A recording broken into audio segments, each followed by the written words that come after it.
Hi, ഞാൻ doctor Juhi Das Q&B health കെയറിലെ homoeopathic ഫിസിഷ്യനാണ്. ഒരു പ്രായം എത്തിക്കഴിഞ്ഞാൽ എല്ലാവരും പറയുന്ന, ഈവൻ സ്ത്രീകളാവട്ടെ പുരുഷന്മാരാവട്ടെ എല്ലാവരും പറയുന്ന ഒരു ബുദ്ധിമുട്ടാണ് ശരീരമാസകലം വേദനയാവുന്നുണ്ട്, ഒരു വസ്തു എടുക്കാൻ പറ്റുന്നില്ല, ഒരു ജോലി എടുക്കാൻ പറ്റുന്നില്ല, രാത്രി ഉറങ്ങാൻ പറ്റുന്നില്ല, ഭയങ്കരമായിട്ട് ക്ഷീണം ഫീൽ ചെയ്യുന്നത്, ഓരോ ജോയിൻസിന്നും വേദനയാവുന്നുണ്ട് എന്ന്. ചില ആളുകൾ ഇവിടെ തൊട്ടിട്ട് പറയും, ചില ആളുകൾ കൈകൾ തൊട്ടിട്ട് പറയും, അങ്ങനെ പല ഏരിയാസ് ആയിട്ട് വേദന അനുഭവപ്പെടുന്നുണ്ട്. ഇത്തരം വേദനകൾ വരാൻ ഒന്ന് നമ്മുടെ ശരീരത്തിൽ പ്രായം കൊണ്ട് വരുന്നതാണ്. അതായത് ഒരു 50 വയസ്സ് കഴിഞ്ഞാൽ നമ്മുടെ ശരീരത്തിലെ ഓരോ അവയവങ്ങളും, ഈവൻ ജോയിൻസ് ആയാലും എല്ലുകളായാലും അതേപോലെ തന്നെ പേശികളായാലും ഓരോ അവയവങ്ങൾക്കും ഒരു ഡീജനറേഷൻ സംഭവിച്ചിട്ടുണ്ടാവുക. അതായത് അത് ക്ഷയിച്ചു പോകുന്ന ഒരു അവസ്ഥയിലേക്ക് പോകുന്നുണ്ട്. ആ കാരണങ്ങൾ കൊണ്ട് വരാം. പക്ഷേ മറ്റൊരു കാരണം എന്ന് പറഞ്ഞു കഴിഞ്ഞാൽ ന്യൂട്രീഷണൽ ഡെഫിഷ്യൻസി, അതായത് പോഷകാഹാരക്കുറവ് കൊണ്ട് വരാം. അതായത് വൈറ്റമിൻ ഡി, വൈറ്റമിൻ സി, അതേപോലെ വൈറ്റമിൻ B12, കാൽഷ്യം, മെഗ്നീഷ്യം, അതേപോലെ പൊട്ടാസ്യം, ഇത്തരം ഇലക്ട്രോലൈറ്റ്സ് ഒക്കെ നമ്മുടെ ശരീരത്തിൽ കുറഞ്ഞു പോയിട്ടുണ്ടെങ്കിലും ഇത്തരം കംപ്ലൈൻറ്റ്സ് സ്റ്റാർട്ട് ചെയ്യും. പക്ഷേ മറ്റൊരു പ്രധാനപ്പെട്ട ഒരു വില്ലൻ എന്ന് പറഞ്ഞു കഴിഞ്ഞാൽ നിങ്ങളുടെ ശരീരത്തിലെ യൂറിക് ആസിഡിൻ്റെ അളവ് കൂടിക്കഴിഞ്ഞാലും ഇത്തരം കംപ്ലൈൻറ്റ്സ് സ്റ്റാർട്ട് ചെയ്യും. അപ്പോൾ എന്താണ് ഈ യൂറിക് ആസിഡ്? യൂറിക് ആസിഡ് എന്ന് പറയുമ്പോൾ അതിന് നല്ല വശങ്ങളുണ്ട്, അതേപോലെ തന്നെ ചീത്ത വശങ്ങളുണ്ട്. നല്ല വശങ്ങൾ എന്ന് പറയുമ്പോൾ നമ്മുടെ ബോൺസിനെ ബിൽഡപ്പ് ചെയ്യാൻ സഹായിക്കുന്നു, നമ്മളെ മസിൽസിനെ സഹായിക്കുന്നു, അതേപോലെ തന്നെ ജോയിൻസിനെ സഹായിക്കുന്നു. നമ്മളെ ഓൾ ടുഗദർ ആയിട്ടുള്ള എല്ലാ മെറ്റബോളിക് ആക്ടിവിറ്റീസിനെയും കൺട്രോൾ ചെയ്യുന്ന യൂറിക് ആസിഡാണ്. പക്ഷേ അതിൻ്റെ അളവ് കൂടിക്കഴിഞ്ഞാൽ അത് പല പ്രശ്നങ്ങളും നമ്മളെ ബോഡിയിൽ ക്രിയേറ്റ് ചെയ്യുന്നു. ആദ്യം തന്നെ അല്ലെങ്കിൽ പ്രൈമറിലി ക്രിയേറ്റ് ചെയ്യുന്നത് നമ്മുടെ ജോയിൻസിനാണ്. ഓരോ അവയവങ്ങൾക്കായിട്ട്, അതായത് ഓരോ ജോയിൻസിന് ചുറ്റും ഇത്തരം യൂറിക് ആസിഡ് ഡിപ്പോസിറ്റ് ചെയ്യും. അതായത് മോണോസോഡിയം ക്രിസ്റ്റലൈറ്റ് ഫോമിൽ ആ ഒരു യൂറിക് ആസിഡ് നമ്മളെ ജോയിൻസിൻ്റെ ഓരോ അരികിലായിട്ട് അത് ഡിപ്പോസിറ്റ് ചെയ്യും. അപ്പോൾ പ്രൈമറിലി അത് നമ്മളെ സ്കെലിറ്റൽ സിസ്റ്റം അല്ലെങ്കിൽ ബോൺ സിസ്റ്റത്തിനെ എഫക്റ്റ് ചെയ്യുന്നു. സെക്കൻഡറി ആയിട്ട് നമ്മളെ കിഡ്നി സിസ്റ്റത്തിനെയാണ് എഫക്റ്റ് ചെയ്യുന്നത്, അതായത് റീനൽ സിസ്റ്റത്തിനെ എഫക്റ്റ് ചെയ്യുന്നുണ്ട്. അപ്പോൾ പ്രൈമറിലിയും സെക്കൻഡറി ആയിട്ട് ഈ ഒരു കോംപ്ലിക്കേഷൻസ് യൂറിക് ആസിഡ് നമ്മളെ ബോഡിയിൽ ക്രിയേറ്റ് ചെയ്യുന്നുണ്ട്.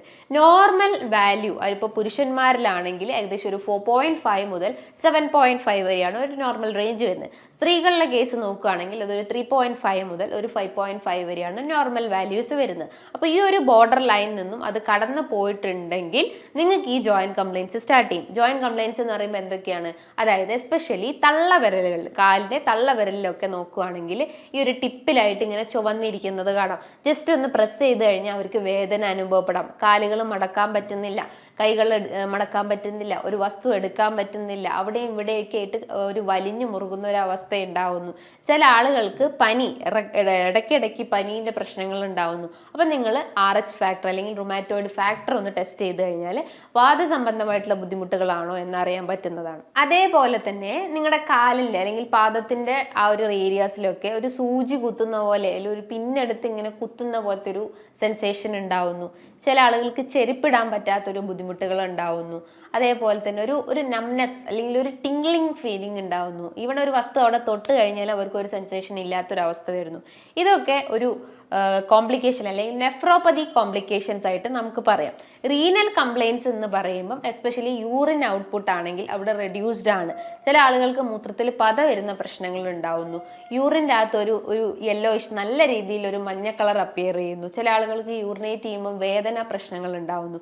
ഈ യൂറിക് ആസിഡ് നമ്മുടെ ശരീരത്തിൽ കൂടിക്കഴിഞ്ഞാൽ അത് കിഡ്നിയിൽ പോയി ഡിപ്പോസിറ്റ് ചെയ്യും. കിഡ്നിയിൽ പോയി ഡിപ്പോസിറ്റ് ചെയ്തത് ഒരു സ്റ്റോൺ രൂപത്തിലോ അല്ലെങ്കിൽ യൂറിക് ആസിഡ് ക്രിസ്റ്റൽസ് നമ്മളെ കിഡ്നിയിൽ അടിഞ്ഞുകൂടും. അപ്പോൾ അതൊരു സ്റ്റോൺ രൂപത്തിലായിട്ട് അതിൽ അപ്പിയർ ചെയ്യുന്നതാണ്. അപ്പോൾ നമുക്ക് യൂറിനറി ഔട്ട്പുട്ട് അവിടെ റെഡ്യൂസ്ഡ് ആയിരിക്കും. നോർമൽ യൂറിനറി ഔട്ട്പുട്ട് എന്ന് പറയുമ്പോൾ 1.5 ലിറ്റർ ആണ് നോർമലി നമ്മളെ യൂറിൻ കിഡ്നി വഴി പുറം തള്ളപ്പെടുന്നത്. അപ്പോൾ അവിടെ ഈ യൂറിക് ആസിഡ് അവിടെ ഡിപ്പോസിറ്റ് ചെയ്ത് കഴിഞ്ഞാൽ കിഡ്നിയിൽ കൃത്യമായിട്ട് യൂറിൻ ഫിൽട്ടർ ചെയ്ത് നടക്കുന്നില്ല. അപ്പം നമുക്ക് യൂറിൻ്റെ പ്രശ്നങ്ങൾ റെക്കറൻ്റ് ആയിട്ട് വന്നുകൊണ്ടേയിരിക്കുന്നു. അതേപോലെ തന്നെ മറ്റൊരു പ്രധാനപ്പെട്ട ഒരു ലക്ഷണം എന്ന് പറഞ്ഞു കഴിഞ്ഞാൽ നിങ്ങൾക്ക് ജോയിൻസ് നിന്ന് ഭയങ്കരമായിട്ടൊരു ഷോക്ക് അടിക്കുന്ന ഒരു സെൻസേഷൻസ് ഉണ്ടാവുന്നു. ഒരു വസ്തുക്കൾ എടുക്കുമ്പം തന്നെ നമുക്കൊരു കടച്ചിൽ ഫീൽ ചെയ്യുന്നു, ഒരു ശബ്ദങ്ങളൊക്കെ കേൾക്കുന്ന ഒരു ഇഷ്യൂസ് ഉണ്ടെങ്കിൽ നിങ്ങൾ യൂറിക് ആസിഡിൻ്റെ ടെസ്റ്റ് ഒന്ന് ചെയ്ത് കഴിഞ്ഞാൽ അതിൻ്റെ വാല്യൂ നമുക്ക് കൃത്യമായിട്ട് കൂടിയിട്ടുണ്ടോ കുറഞ്ഞിട്ടുണ്ടോ എന്ന് ആ ഒരു ടെസ്റ്റിലൂടെ അറിയാൻ പറ്റുന്നതാണ്. ഇനി എന്തൊക്കെ കാരണങ്ങൾ കൊണ്ടാണ് ഇത്തരം യൂറിക് ആസിഡ് നമുക്ക് നമ്മുടെ ശരീരത്തിൽ വർദ്ധിച്ചു വരുന്നത്? ആദ്യം തന്നെ നിങ്ങളുടെ അമിതവണ്ണം വണ്ണത്തിന്റെ പ്രശ്നങ്ങൾ, അതായത് ഓവർ വെയിറ്റ് ആയിട്ടുള്ള ആളുകളാണെങ്കിൽ ഈ യൂറിക് ആസിഡിന്റെ കംപ്ലൈൻസ് സ്റ്റാർട്ട് ചെയ്യും. അതായത് നിങ്ങൾ കഴിക്കുന്ന അധികമായിട്ടുള്ള പ്രോട്ടീൻ ഭക്ഷണങ്ങൾ, അല്ലെങ്കിൽ നിങ്ങൾ അധികമായിട്ടുള്ള ഫാറ്റ് ഭക്ഷണങ്ങളോ അല്ലെങ്കിൽ കൂടുതലായിട്ടുള്ള കലോറി ഭക്ഷണങ്ങളോ ഒക്കെ എടുക്കുകയാണെങ്കിൽ ഈ അമിതവണ്ണത്തിന്റെ ഇഷ്യൂസ് ഉണ്ടാവും. അപ്പോൾ നമ്മളെ ജോയിന്റ്സിന് കൃത്യമായിട്ട് അത് ബാലൻസ് ചെയ്യാൻ പറ്റുന്നില്ല, അല്ലെങ്കിൽ നമ്മളെ വെയിറ്റിനെ കൃത്യമായിട്ട് ബാലൻസ് ചെയ്യാൻ പറ്റാത്ത ഇഷ്യൂസ് വരുന്നു. അപ്പോൾ അതുമൂലം യൂറിക് ആസിഡിന്റെ പ്രശ്നങ്ങൾ സ്റ്റാർട്ടപ്പ് ചെയ്യുന്നതാണ്. അതേപോലെ നിങ്ങളുടെ ഭക്ഷണത്തിൽ കൂടുതലായിട്ടും ഈസ്റ്റ് കണ്ടൻസ് ചേർക്കുകയാണെങ്കിൽ, അതായത് മാവൊക്കെ പുളിപ്പിക്കാൻ വേണ്ടിയിട്ടും അല്ലെങ്കിൽ ബേക്ക്ഡ് ആയിട്ടുള്ള ഐറ്റംസിലൊക്കെ നമ്മൾ ഈസ്റ്റ് കണ്ടൻസ് ആഡ് ചെയ്യും. അപ്പോൾ അത് നമ്മളെ ഭക്ഷണത്തിൽ കൃത്യമായിട്ട് ഇങ്ങനെ എടുത്തു കഴിഞ്ഞാലും ഇത്തരം പ്രശ്നങ്ങൾ സ്റ്റാർട്ട് ചെയ്യും.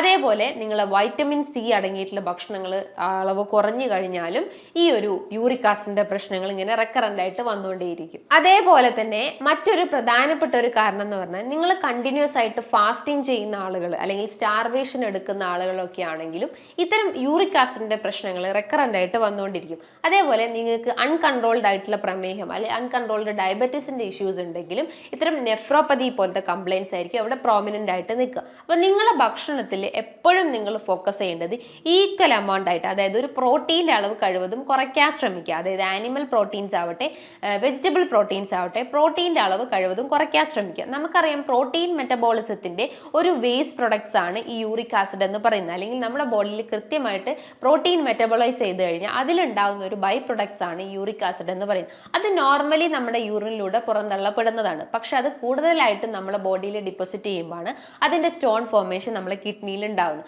അതുമൂലം നമുക്ക് യൂറിനറി ഔട്ട്പുട്ട് അവിടെ റെഡ്യൂസ്ഡ് ആവുന്നുണ്ട്. അപ്പോൾ നമ്മൾ എപ്പോഴും ശ്രദ്ധിക്കേണ്ടത് ഒരു പ്രോട്ടീൻ്റെ അളവ് കഴിവതും കുറയ്ക്കാൻ ശ്രമിക്കുക. അപ്പോൾ പ്രോട്ടീൻസ് എന്ന് പറയുമ്പോൾ എത്ര രീതിയിൽ അല്ലെങ്കിൽ എത്ര എമൗണ്ടിൽ നമ്മൾ പ്രോട്ടീൻസ് എടുക്കണം എന്ന് ചോദിക്കാറുണ്ട്. അപ്പോൾ പ്രോട്ടീൻസ് അളവ് എന്ന് പറയുമ്പോൾ ഒരു 100 മില്ലിഗ്രാം ഉള്ള ആ ഒരു അളവിലുള്ള പ്രോട്ടീൻസ് ആണ്, അല്ലെങ്കിൽ പ്യൂരിൻ കണ്ടൻസ് അടങ്ങിയിട്ടുള്ള പ്രോട്ടീൻസ് ആണെങ്കിൽ അത് നോൺ വെജ് പ്രോട്ടീൻസ് ആണ്. അതായത് ആനിമൽ പ്രോട്ടീൻസ് ആവട്ടെ ഫിഷ് പ്രോട്ടീൻസ് ആവട്ടെ, അത് നമ്മൾ കംപ്ലീറ്റ് ആയിട്ട് കട്ട് ചെയ്യാൻ ശ്രമിക്കുക. അതായത് 100 മില്ലിഗ്രാം ഉള്ള പ്രോട്ടീൻസ് കംപ്ലീറ്റ് ആയിട്ട് കട്ട് ചെയ്യാൻ ശ്രമിക്കുക.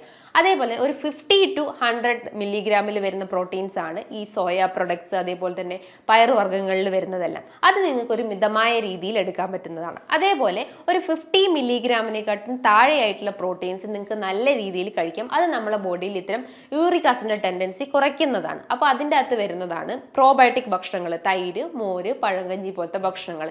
ഇതും നമ്മുടെ ലീൻ പ്രോട്ടീൻസിൽ വരുന്നതാണ്. അപ്പോൾ അത് നമ്മുടെ ഡയറ്റിൽ കൃത്യമായിട്ട് എടുത്തു കഴിഞ്ഞാൽ ഇത്തരം കംപ്ലൈൻസിന് നമുക്ക് കംപ്ലീറ്റ് ആയിട്ട് റെഡ്യൂസ് ചെയ്യാൻ പറ്റുന്നതാണ്. ഇനി അമിത വണ്ണുള്ള ആളുകളൊക്കെ ആണെങ്കിൽ വെയിറ്റ് കംപ്ലീറ്റ് ആയിട്ട് റെഡ്യൂസ് ചെയ്യുന്ന എക്സസൈസ് ചെയ്യാൻ ശ്രമിക്കുക. അതായത് ഒരു സ്കിപ്പിങ്ങോ ജമ്പിങ് എക്സസൈസോ നല്ല രീതിയിൽ ബോഡി സെറ്റ് ചെയ്യുന്ന എക്സസൈസ് ചെയ്യാൻ ശ്രമിക്കുക. വൈറ്റമിൻ സിൻ്റെ ഒരു ഡെഫിഷ്യൻസിയാണ് യൂറിക് ആസിഡ് കൂടുന്നതെന്ന് ഞാൻ പറഞ്ഞു. അപ്പോൾ വൈറ്റമിൻ സി അടങ്ങിയിട്ടുള്ള ഭക്ഷണങ്ങൾ എടുക്കാൻ ശ്രമിക്കുക. ഫൈബറിൻ്റെ ഈക്വലമായിട്ട് എടുക്കാൻ ശ്രമിക്കുക. ഫൈബർ കണ്ടന്റ് കൂടുതലായിട്ടുള്ള ഭക്ഷണങ്ങൾ എടുക്കാൻ ശ്രമിക്കുക. ഷുഗർ സിറപ്പ് അല്ലെങ്കിൽ ഷുഗർ കണ്ടന്റ് കൂടുതലായിട്ടുള്ള ഭക്ഷണങ്ങൾ കംപ്ലീറ്റ് ആയിട്ട് നമ്മളെ ഡയറ്റിൽ നിന്ന് കട്ട് ചെയ്യാൻ ശ്രമിക്കുക.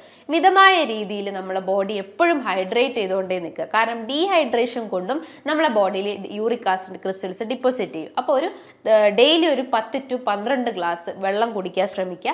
അതേപോലെ തന്നെ ഉറക്കം കൃത്യമായ രീതിയിൽ മെയിൻറ്റെയിൻ ചെയ്യാൻ ശ്രമിക്കുക. ഈ പറഞ്ഞിട്ടുള്ള കാര്യങ്ങൾ നിങ്ങൾ ഓരോന്നായിട്ട് നിങ്ങളുടെ ഡെയിലി ലൈഫിൽ ഫോളോ ചെയ്ത് കഴിഞ്ഞാൽ ഈ യൂറിക് ആസിഡിന്റെ പ്രശ്നങ്ങൾ നിങ്ങൾക്ക് കംപ്ലീറ്റ് ആയിട്ട് റെഡ്യൂസ് ചെയ്യാൻ പറ്റുന്നതാണ്. ഹോമിയോപ്പതി ആസ്പെക്ട്സ് നോക്കുകയാണെങ്കിൽ ഒരുപാട് മെഡിസിൻസ് യൂറിക് ആസിഡിന്റെ കേസസിൽ അവൈലബിൾ ആണ്. ലഡംപാൽ, അതേപോലെ തന്നെ കോൾഷിക്കം, ബെൻസോയിക് ആസിഡ്, റെസ്റ്റോക്സ്, ബ്രയോണിയ പോലത്തെ ഒരുപാട് മെഡിസിൻസ് ഇത്തരം യൂറിക് ആസിഡ് അല്ലെങ്കിൽ ഗൗട്ടി ആർത്രൈറ്റിസ് കേസസിൽ നമ്മൾ കൊടുക്കാറുണ്ട്. നല്ല രീതിയിൽ അതിന് റിസൾട്ട് ഉണ്ടാവാറുണ്ട്. ഇനി ഇതുമായി ബന്ധപ്പെട്ട് നിങ്ങൾക്ക് എന്തെങ്കിലും ഡൗട്ടുകൾ ഉണ്ടെങ്കിൽ താഴെ കാണുന്ന നമ്പറിൽ കോൺടാക്ട് ചെയ്യാവുന്നതാണ്. ഇനിയും നല്ലൊരു ഹെൽത്ത് ടോപ്പിക്കുമായി വീണ്ടും കാണാം.